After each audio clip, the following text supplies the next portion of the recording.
several hours before casting his votes. I think that's also talking about the same thing that's happening in those states is also happening. But unfortunately, a governorship election is taking place in Kaduna. Very well, that's what I'm saying.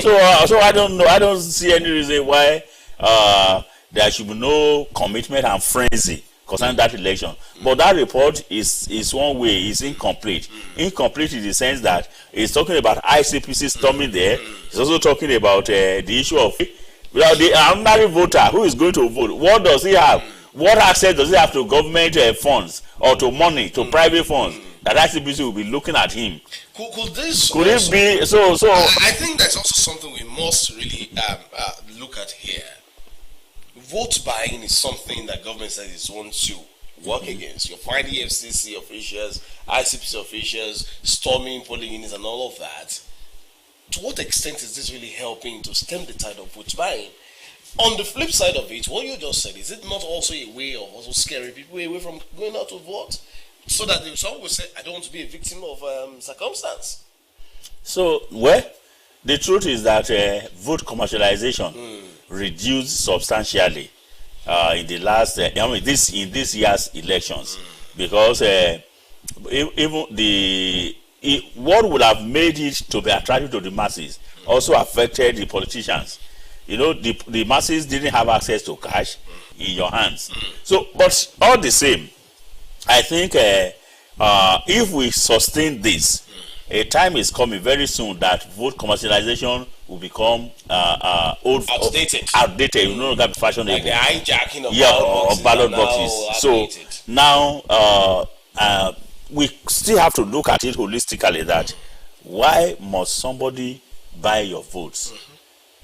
It shows that that person is not going to serve through to win an election. So when somebody buys his way to win an election, you cannot hold him accountable, even in the office, because he has paid you off. So he has to have a field day and do whatever he likes. So that is the sensitization that the general public, but we also know that politicians or the political class also know how to impoverish the people. You send your children to the university, they spend 4 or 5 years, and you spend a fortune, and upon graduation there is no hope that they will get any job. You are still feeding them. So these are some of the things that make people to lose faith, get disenchanted and lose faith and lose hope. One thing also just came in, Dr. Bimbola, the report is that many voters got stranded as armed soldiers enforced a restriction order in Osogbo, Osun State capital, preventing them from moving to their polling units. The affected electorates, mainly those living around Owodiede, were held up in front of the Osun State House of Assembly for flouting the restriction order. The soldiers refused all entreaties by the voters who displayed their permanent voter cards when newsmen arrived to the area. This is another angle to the issue. Well, yes, it's another angle, but on both sides we have to address it. Very well. On the side of the military should know that they are only to maintain law and order. But the primary responsibility of maintaining law and order in the civil society is the police. Now, if the military is drafted, they are only to function where there is likely to be breach of law and order. For voters that are moving unarmed, voters displaying their voters card, PVCs, and they are harmless. So I don't see any reason why the military should stop them, especially if they are not coming with vehicles or with motorbikes. If they are trekking, they should allow them to trek to their polling units. After all, they don't have a IGBARAOKE or OFE to carry them from their homes and just dump them at the I think I now get a station. better picture of the matter from this report. This election monitor is giving me a further breakdown of the matter. That one of the electorates who says is living in the area wanted to move to Osogbo to vote and wanted to move very early in the morning, and despite that, soldiers stopped him. And he's been there since 5 a.m. Yet won't allow. Won't be allowed to move with the vehicle. Okay, with the vehicle. Good. So yes. He now said he was given the option of moving without the vehicle, but the polling unit is not nearby.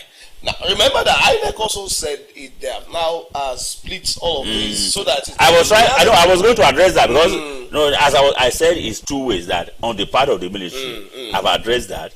Now, on the part of the electorate, you should know this is not the first time that there will be restriction of movement in election.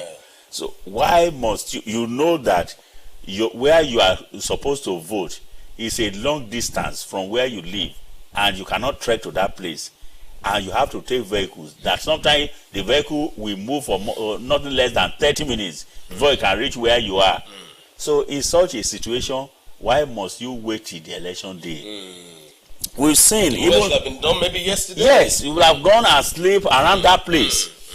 I mean, if you are so committed, you can have neighbors, you can have people, relatives that you can sleep with, hibernate in their house. People do it a lot during election. Some people, because of the election, they even go and sleep in a hotel that will be close to where they will go and vote. So now, if you cannot do that, why didn't you change the location of your polling unit before now? When INEC was doing registration, transfer, I mean, they ask people to transfer if they want, if they so wish. So such people should have transferred their polling unit, because it's like you are also breaking the law by driving your vehicle when there is restriction of movement. So it's both ways, but all the same, it's not also just on that. You've been able to look at it from both ends of the matter.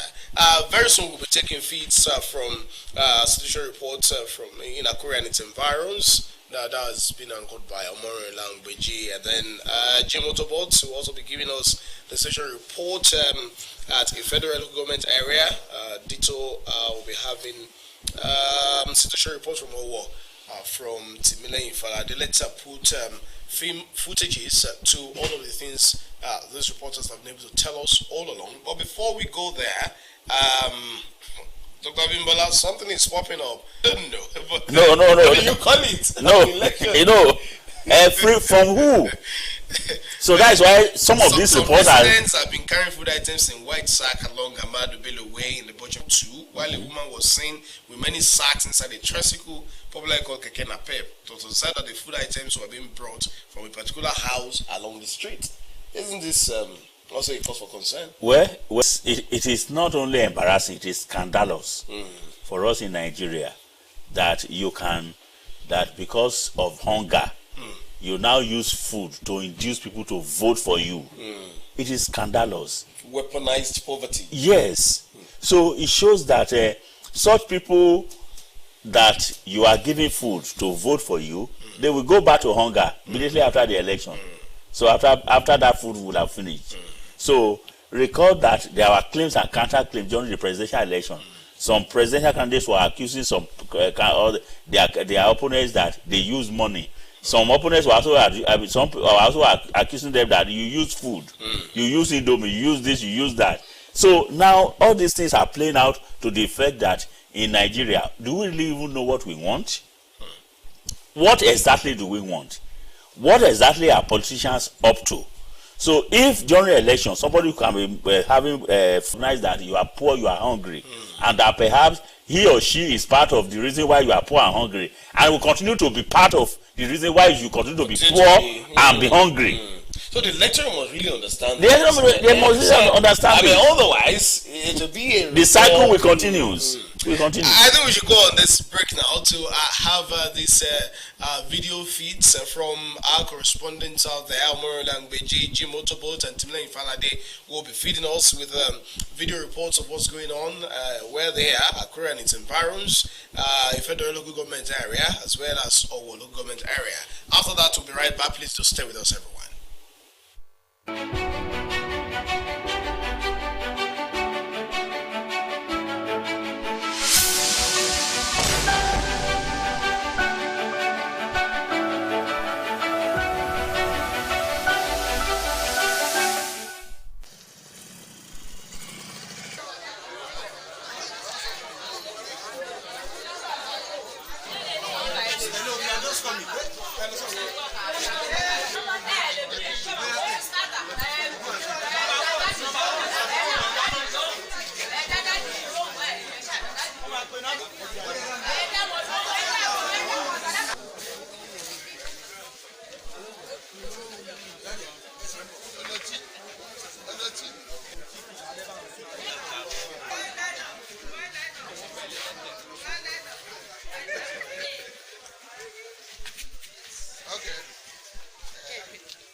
Doing this for quite a number of years now. So what has been your experience?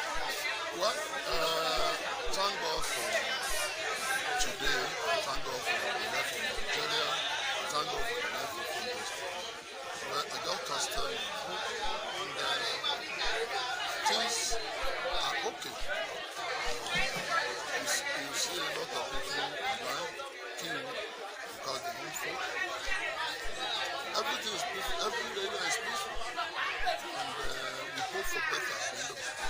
But the turnout in this morning is a little bit more encouraging.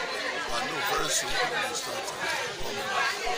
Okay, sir. Before the presidential election, INEC actually introduced the BVAS system, and people actually applauded INEC for doing that. So immediately after the presidential election, criticism actually greeted the system. So what's your take on this, and what do you think can be done for future elections? Well, in all what INEC have done so far, my brother, I applaud 100%. Even at home, you cannot satisfy your children or your family, talk less of the whole country. The little the chairman of INEC have done, it's okay. My name is sir. Yeah, good morning. I'm Comrade Shegun Odurungbe. So, sir, how will you describe? Have you voted? Actually, I've voted. So, how was the process like? Well, it's very impressive, and I can see, apart from me voting, I can see people around coming to exercise their franchise, voting, and after accreditation, they are voting, they are going, voting, going. People are coming, voting, and going. So, has there been any complaints regarding the BVAS? Actually, there is no complaint. There is no complaint. Because as I can see, the INEC officials in charge of the BVAS applied it on voters, and it was very true. So, and that is why we don't have problem as regards the functions of the BVAS. So, are you satisfied with the process as a voter? Very impressive.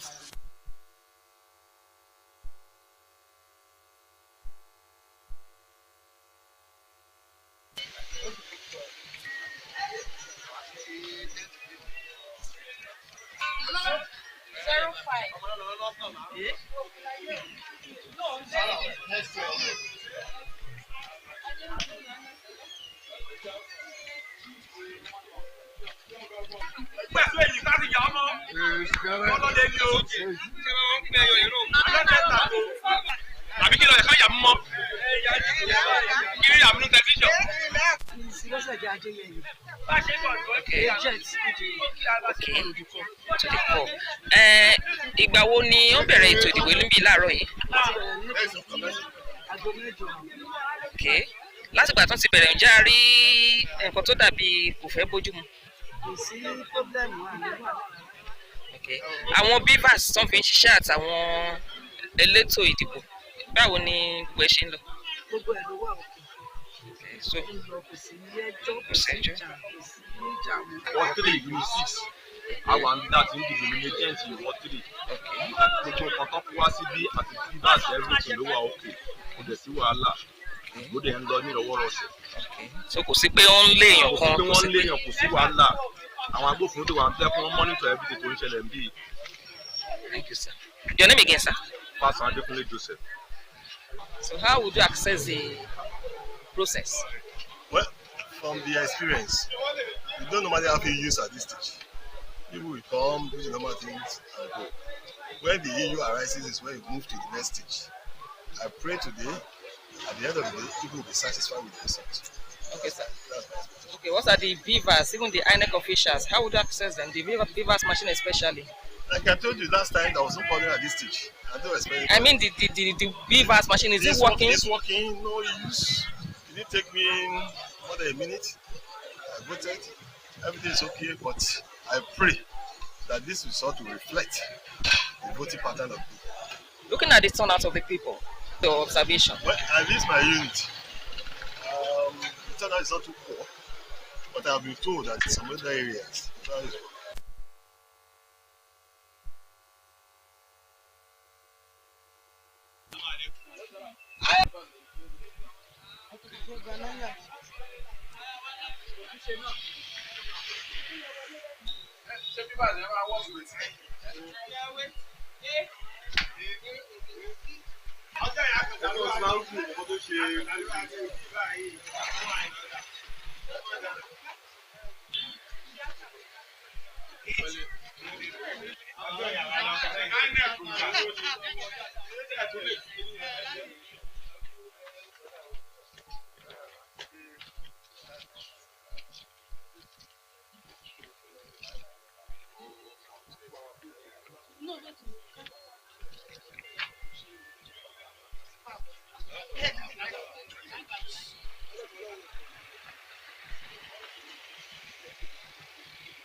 What's the situation so far regarding the beavers and accreditation of the lectorates? Are you encountering any problem? So far, since when we started the elections, we haven't encountered any problems. We started accreditation of the beavers and everything has been moving smoothly from the beginning. When did you start? We started at 8:30. Yes. A short time. And ever since then, we've been accrediting voters and we haven't encountered any problems.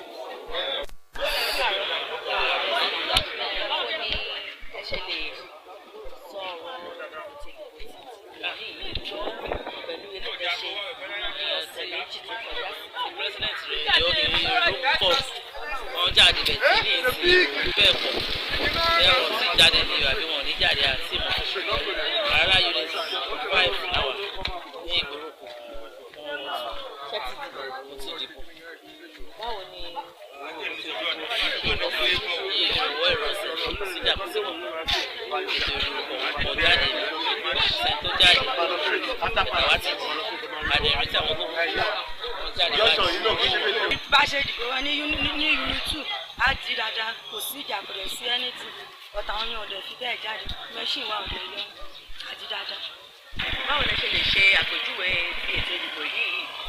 Ètò ìdìbò ní ìlú ayé bẹ́ẹ̀ bí a ṣe rí ó lọ ní ìrọ̀wọ́ ìrọ̀sẹ̀ kò sí ìjà kò sí kankan. Ṣùgbọ́n ohun tí mo kò kíyèsí ni wípé àwọn èèyàn jáde láti wádìí àdìmọ́ bí ìwé oníwọ̀n ìbọn ṣe tó kó ọ̀tẹ̀ wá jáde lé tí wọn kò bí ti tẹ́lẹ̀ lọ wá òun là ń sọ látàárọ̀ pé ìbá àwọn ọ̀rọ̀ àti ìyàwó.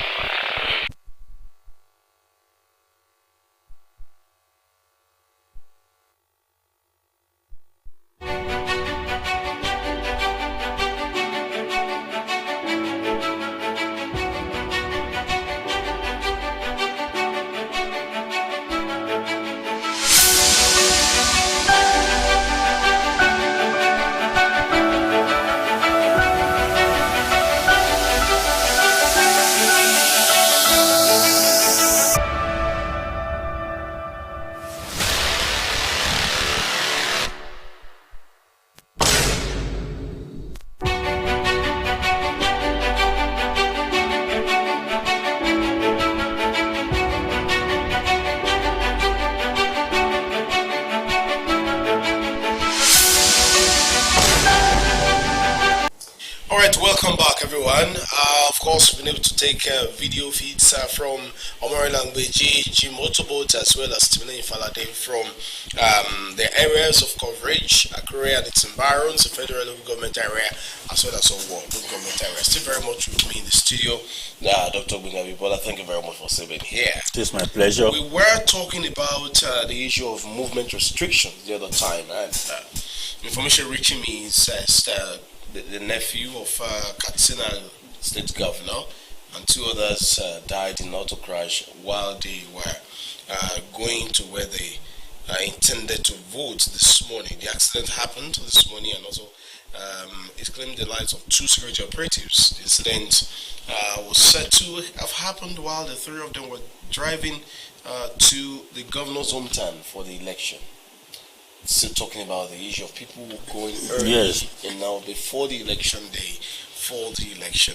I think it's a very sad one there, losing those 3 lives on election day. It is quite unfortunate, and you know, the north is the distance from one town to the other is not as close as we have in the south here. Sometimes you can drive for about 6:50. Have started off today, on the election day. I mean, most state governors declared Friday as work-free day for people to travel home to go and cast their vote. Those who registered at home, why did they go? I think some of these things we need to begin to apply our hearts to it. That if you want to go for election, you don't wait until the last minute before you start moving. Why don't you go on time and settle down so that you can even be in the right frame of mind?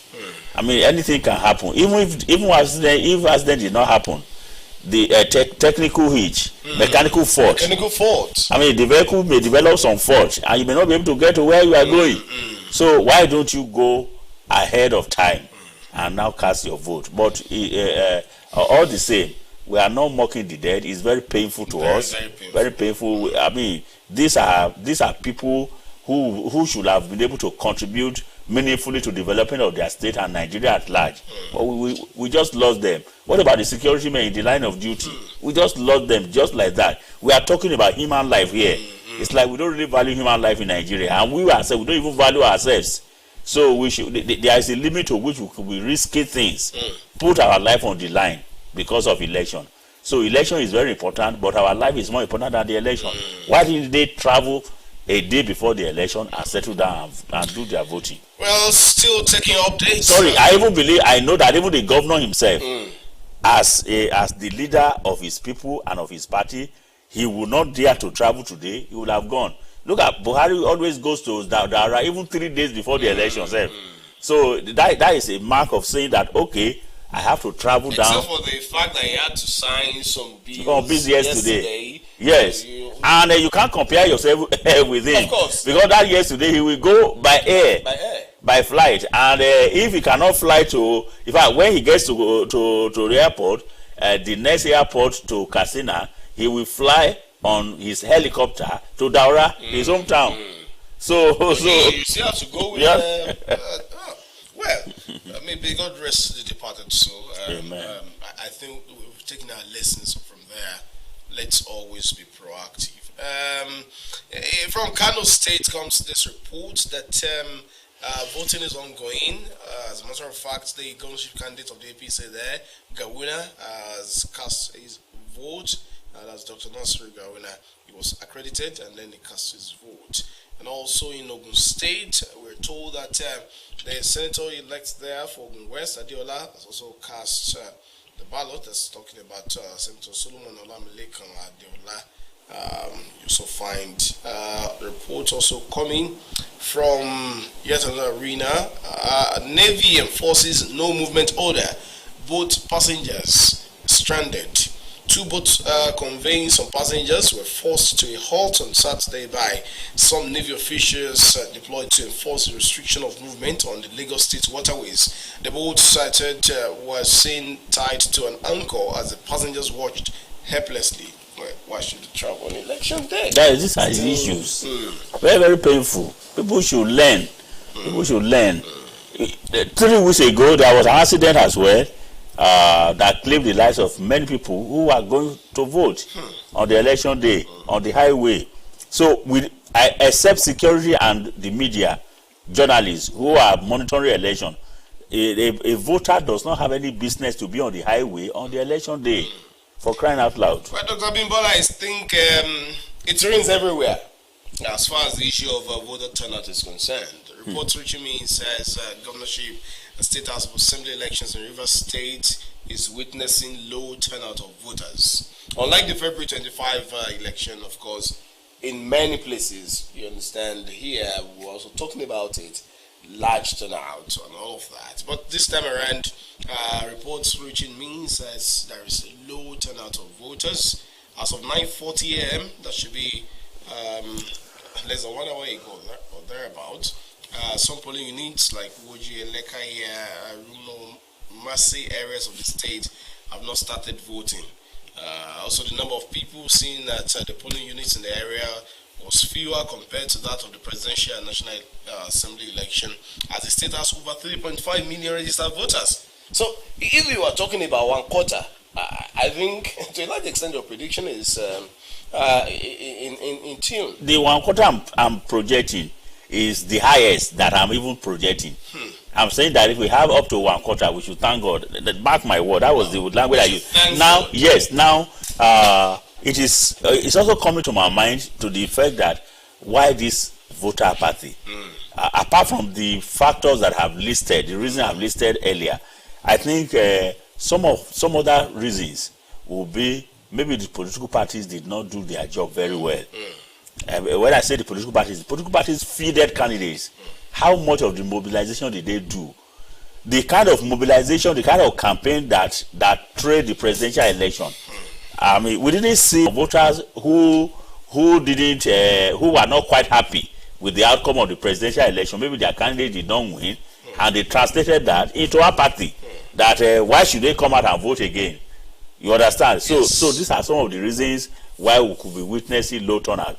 I don't expect such to happen in Rivers where there is a governorship election. It's happening now. It's happening now. It's also happening in many other places. So that's why I said sometimes maybe because of the presidential election, that after the presidential election, those whose candidates did not win may feel that they may feel, because some people in Nigeria, once you win, the election is free and fair.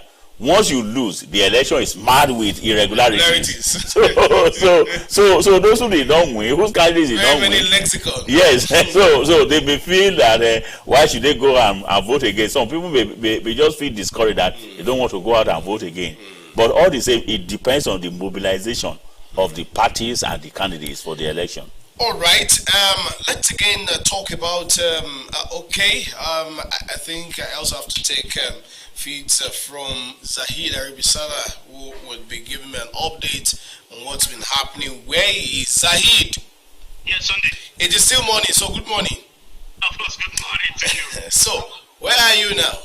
The last time I spoke to you, I was at Unit 1 in Ikare, and interestingly, I'm still in Ikare, but somewhere else. This time around, Unit 8 or 2 in Iyometa, inside the palace of the Owali of Ikare. And of course, part of what a lot of persons would not find easy is to see a traditional ruler house just on time to capture the Owali. Owali was also trying to be part of the process. The State House of Assembly election here this morning. He's currently with me, and I don't know if you have questions to field from him. All right, Kabiesi, good morning. Good morning. Interesting, you're leading by example by participating in the process. What's been your observation as far as the issue of conduct of the electoral body, INEC, is concerned? The process is going on smoothly, no issue with the beavers, no issue with nothing. So that makes the INEC done wonderfully well. Kabiesi, there are concerns that people are not coming out in their large numbers to vote today, as against what was the case during the presidential and national assembly election. What are you doing as a traditional ruler to also make sure that your people understand their civic responsibility? Things like this, of course, social responsibility that must be done, if you agree with me, Kabiesi.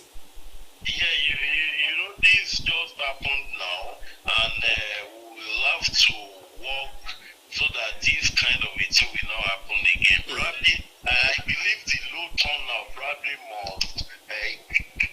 We can associate it with the postponement of the election, you know. Like in my area here, most people are farmers, you know, they came all the way from their farm, from their settlement to perform their civil right the other time, and they waited probably because of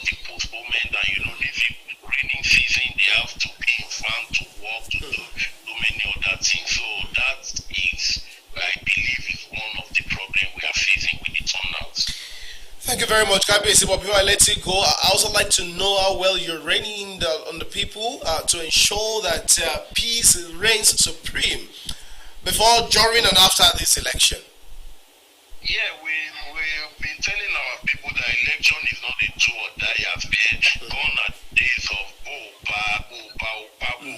let's say. But people are beginning to see reason with that there shouldn't be issues with election. And we keep telling them that electionary process or processes shouldn't be something that will cause anybody to lose his life or injured or whatever. Very well. Thank you very much, KBC. Thank you for sharing your thoughts with us on this program. Zahid, thank you very much for updating me on happenings and goings on where you are. Thank you so much. All right, I think we will go. I didn't get that.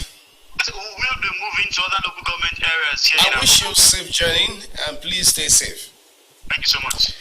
All right, everyone, let's quickly go on this short break. When we return, the conversations continue on this ongoing election. Of course, when we return, we'll also take a cursory look at some of the statistics we've been able to reel over from the commencement of this program. Please do stay with us, everyone. We'll be right back.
Thank you very much, everyone, for staying with us. Of course, we also have feeds from AKURE Unit 17, Ward 8. Of course, voter turnout, according to our reporter, Joseph Ikugwemere, is impressive.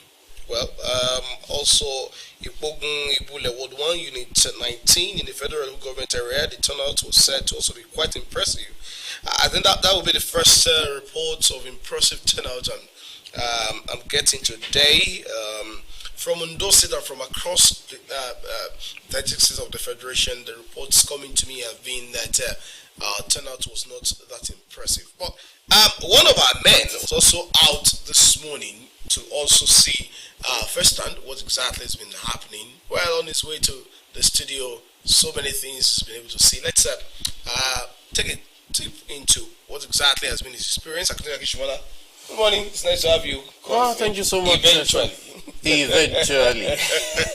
So then, what was the situation like every other place? Well, just as you put it, apathy. That's the only problem so far. We just discovered that very few people have really come out to exercise their franchise from Ijoka.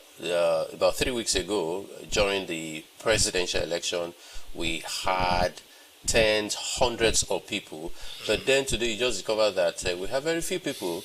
For every 20-30 people that we had about 3 weeks ago, we had just one this morning.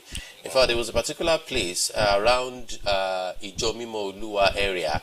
We had the security operatives are even more than those who are there to vote. So it's all around from Ijoka LA primary school to Ijomimo Lua power line area to Alafia Tayo Shijoade area, few people.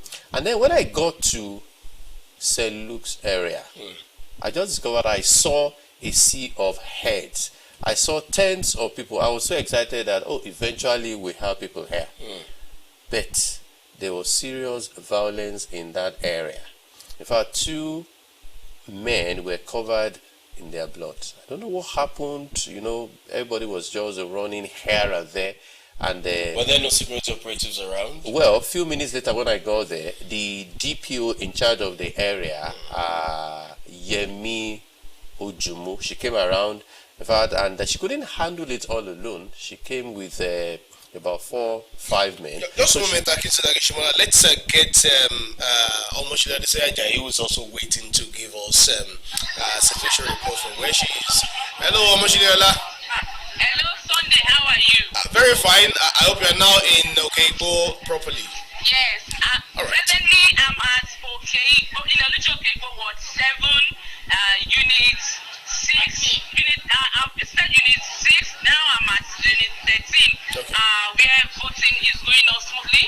But it was so unfortunate that at Unit 6, the beavers there, the INEC officials over there having issues with the beavers. So they are trying to put it in order. But right now I'm at Unit 13 and I'm standing here with me is the House of Representative-elect, Honorable Festus Adefiroye. Well, good morning, Honorable. I think okay, good morning, Honorable. My name is Honorable Adefiroye. Thank you. What is your observation on the conduct of this ongoing election where you voted? Hello? What is your observation on the conduct of this election where you voted? Yes, the election is peaceful. In my constituency here is peaceful and it's free and fair. Oh, great. The voting started around 8:30 when they started their presentation and people started coming out from 8 and the voting started by 8:30. Everything is going on well. But people in particular, we have a little challenges in some of the units. The beavers are not working. The INEC officials are trying to put it in order. We have 3 units now that is not started voting. But most of the units that we have, they were able to cast their votes. Because each unit, we are trying to appeal to INEC that they should try to do it so that people will not be denied of their civic rights. And that is what we are trying to do. Honorable, interestingly, INEC authorities are also listening and watching now, and so we're appealing to them to see to it that the people are not disenfranchised in Okeibo or the Bo Arena. Thank you very much. But what is the situation like in terms of security? Yeah, the security is okay. Everywhere is cool, it's quiet, there's no issue, there's no crisis. So the election is going on peacefully. The security is okay. It's just the beavers challenge and the turnout. It's about the beavers. All right. Thank you very much for sharing your thoughts with us on this election coverage. Thank you very much. Thank you. All right, Omoshila Ajayi, thank you very much. All right, Sunday, thank you very much. But beyond, I like to know something before I let you go, Omoshila Ajayi. Beyond the beavers challenge that has been reported, how about the issue of movement restriction? How well are the people complying just for them to go to where they vote? The restriction is very well implemented. But within the town, absolutely, I can say it is not. I think it is so because people from their police station to their house, I think they have to move from their police to their houses to their polling stations. So I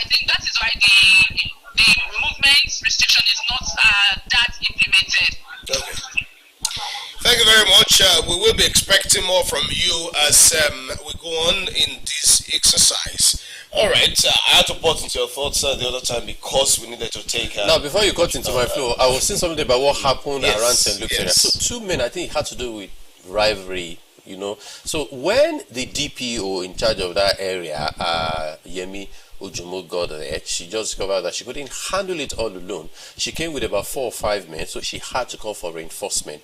And by the time I left, we had a vehicle of policemen who came there. But serious violence... Was it contained eventually? Well, I wouldn't say so. Well, before you left, there were efforts. There were efforts, and the policemen were just running, you know. But I mean, it was something serious. They got to a point that the man was being dragged on the ground by people, and you know, when you have just about 4 policemen to about 50 people, you can do very little. So that was reinforcement before you left. Reinforcement before I left. Let's move on. So that was exactly what happened. Now, Alagbaka, no problem with beavers. All the places that I visited, I just got that people, the exile was on, it was progressing, no problem with beavers, except for the fact that we don't seem to have many people. Perhaps they are waiting till after noon, because I just discovered that what's happening here, unlike what we had before. Then vehicular restriction all through the road headed from Alagbaka, Ijapo to this place. No single security operative, nobody on the road, so you could just move around without being challenged, unlike what we had about 3 weeks ago, because we had road safety people, we had immigration people even on the road who asked questions, but nothing of such this time around. So people were just moved, though we had very few vehicles around, but then what we're supposed to have is zero vehicular movement, and you see motorcycle operators all around moving as they like. Okay, but beyond that, what's the conduct of the electorate? Where you visited, were they orderly? Were they unruly? How well did they conduct themselves? In fact, they didn't even need to stay in queues because there's so few. Once you come, you do whatever you needed to do, then you go home. Okay. So that's what I've seen so far. But so far, apart from what happened around St. Luke's area, peaceful, no argument. Then I got to Ijapo, Ward 4. That's the seat of Ijapo Estate Secondary School. Now, I discovered a set of people physically challenged. They have hearing impairment. I didn't see 1, 2, 3, but I saw them in dozens. There were at least 50 of them. So I had to ask questions from them. They were not even ready, you know, to speak with me. So I had to get an interpreter, you know, one of their daughters, and she came, and I asked. They told me that they actually came together and registered in one particular place. So that was the reason I saw so many of them.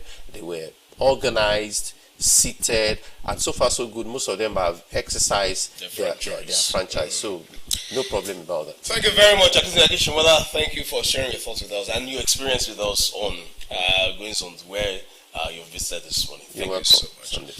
Of course, I'll be taking another break. When we return, the conversation will continue with Dr. Winga Abimbola. Please stay with us, everyone.